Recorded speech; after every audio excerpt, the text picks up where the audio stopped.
Imagine for a second just 7 people sitting around a table. Sounds pretty small, right? But what if I told you the decisions made at that exact table literally dictate global oil prices, the pace of inflation, and even the regulations for the technology sitting in your pocket right now? Well, welcome to our explainer on the G7, the Group of Seven. Today we're going to unpack exactly how this elite, kind of informal club actually operates and how their closed-door conversations ripple out to shape global wealth, technology, and security. Let's get into it. So it brings up the ultimate question, doesn't it? Why do just 7 nations hold such a disproportionate amount of sway over the entire planet?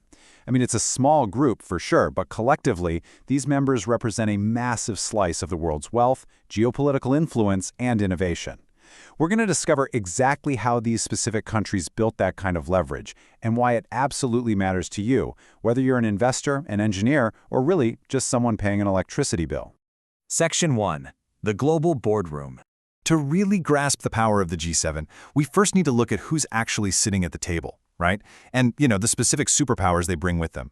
We've got the United States, bringing the world's largest economy, military supremacy, and the dominance of the US dollar.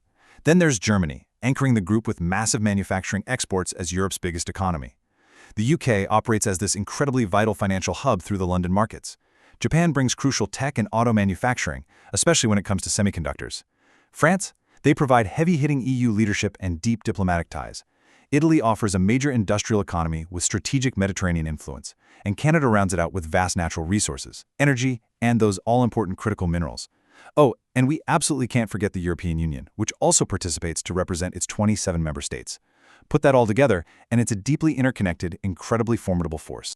If you want a really simple way to think about it, just picture your old high school days. The G7 is basically the class representatives, but for the world's richest industrialized democracies. Just like class reps meeting with the principal to hash out the budget or, school rules, these leaders meet up regularly to tackle massive, shared problems. We're talking economic instability, wars, climate change, and global trade. Section 2. Origins of the G7. A club born from crisis. Because, nobody just wakes up one morning and decides to create a global boardroom. It almost always takes a crisis. Picture this. The year is 1973. The world is facing an absolute massive oil crisis. Oil-producing nations abruptly cut off supply, and the fallout was immediate and pretty devastating. Fuel prices just exploded. Inflation surged totally out of control. Economies all over the globe started buckling under the weight of this energy shock.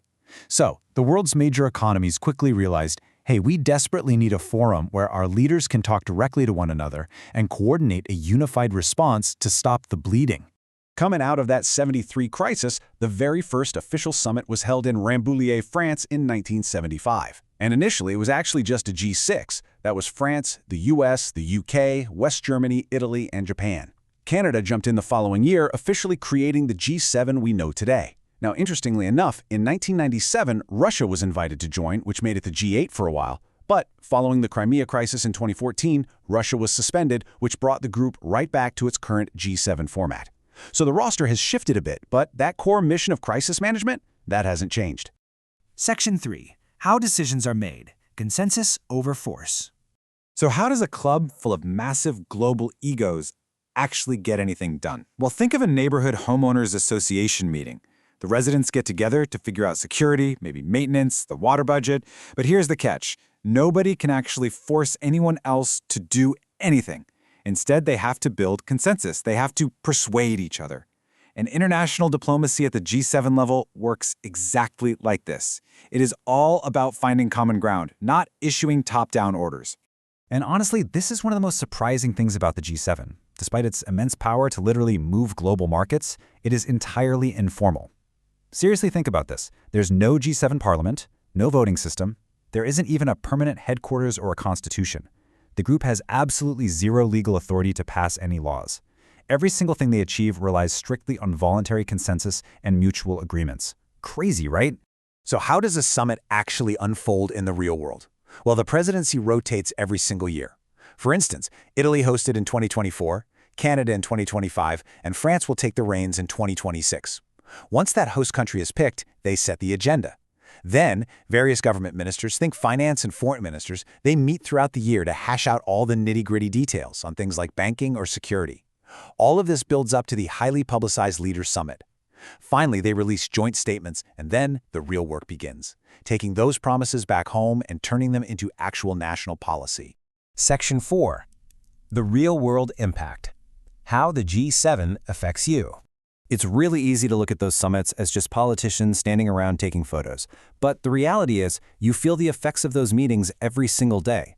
When the G7 coordinates energy policy, it shifts global oil markets, which directly dictates the price of fuel at your local pump. Their coordinated economic policies impact global inflation, changing what you pay for groceries. Trade policies agreed upon at these summits shift global industries, which directly impacts jobs.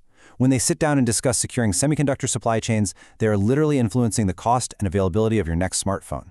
And their massive investments in clean energy, that is actively shaping what your electricity bill is going to look like in the years to come. But here's the thing. The G7 isn't just focused on traditional economics anymore. Today, they're setting the rules for the future. They coordinate rapid responses to global health crises and human rights issues. But perhaps most crucially, they are securing critical supply chains for tomorrow's technologies. We're talking artificial intelligence, cybersecurity, digital infrastructure, quantum computing. The G7 is actively working to make sure these advanced democracies keep a really firm grip on the tech that's going to define the next century. Section 5. India and Rising Powers. Expanding the Table. Now, the global landscape is definitely shifting away from being solely dominated by traditional Western powers. Enter the crucial guest. India is not a member of the G7, but its rapidly booming economy and just sheer geopolitical weight mean it simply cannot be ignored anymore. Because of this, Prime Minister Narendra Modi has been a very frequent and essential invited guest at recent G7 summits. The G7 completely recognizes that to tackle massive global issues, they absolutely need partnerships with rising global superpowers. So what is truly at stake here for ordinary citizens and businesses in India? Well, by sitting at this table, India opens up massive opportunities. There's the potential for expanding trade, exports, and locking in advanced clean energy and AI tech partnerships. Plus, as G7 nations look to diversify their manufacturing supply chains, a strategy often called China Plus One, India is perfectly positioned to benefit as a highly reliable partner in the East. And that brings immense economic growth and new jobs straight to the country. To really understand India's position, we kind of have to look at the G7 alongside the G20. The G7 is small, just 7 advanced economies with shared democratic values, which means they can reach a consensus much, much faster. The G20, on the other hand, includes 20 global economies, bringing in rising powers like India and China. So the G20 is way more representative of the whole world, but because you have competing political systems and values in the mix, reaching an agreement can be incredibly slow. This dynamic perfectly highlights the tension right now between the fast-moving advanced economies of the G7 and the broader, much more inclusive global stage. Section 6. Future of the G7. Challenges ahead. As we look ahead at the next decade, we really have to impartially address some of the very real geopolitical criticisms leveled against the group. The most obvious one? The G7 simply isn't representative of the whole world. It excludes massive, vital economies like India, Brazil, and China. Furthermore, because it lacks strict enforcement power, member states can technically just ignore their commitments if they really want to. Finally, a lot of folks argue the G7 is facing declining influence as the global economy becomes increasingly multipolar, meaning power is being distributed among many different global players now, not just a Western few. But despite those criticisms, the G7's roadmap is packed with pretty urgent priorities. Looking ahead to the 2026 France summit and beyond, their agenda is heavily dominated by establishing global AI governance, managing the ongoing Ukraine conflict, navigating tensions with Iran, and aggressively securing those critical minerals that are just so essential for digital transitions. The next 5 years are really entirely about protecting supply chains and maintaining strategic resilience. Which brings us to this incredibly powerful summary of what we've unpacked today. The G7 is not a world government, but it is one of the most influential tables where the world's richest democracies coordinate decisions that shape your everyday life. It's an informal club born out of crisis, running on absolutely nothing but consensus, yet its policy ripples are felt in the phones we use and the cars we drive. And that leaves us with one final, vital question to ponder. As the world continues to shift, will the G7 be able to maintain its tight grip on global influence by leading the charge in technology and AI, or will the future inevitably belong to broader, multipolar coalitions where rising powers dictate the rules of tomorrow?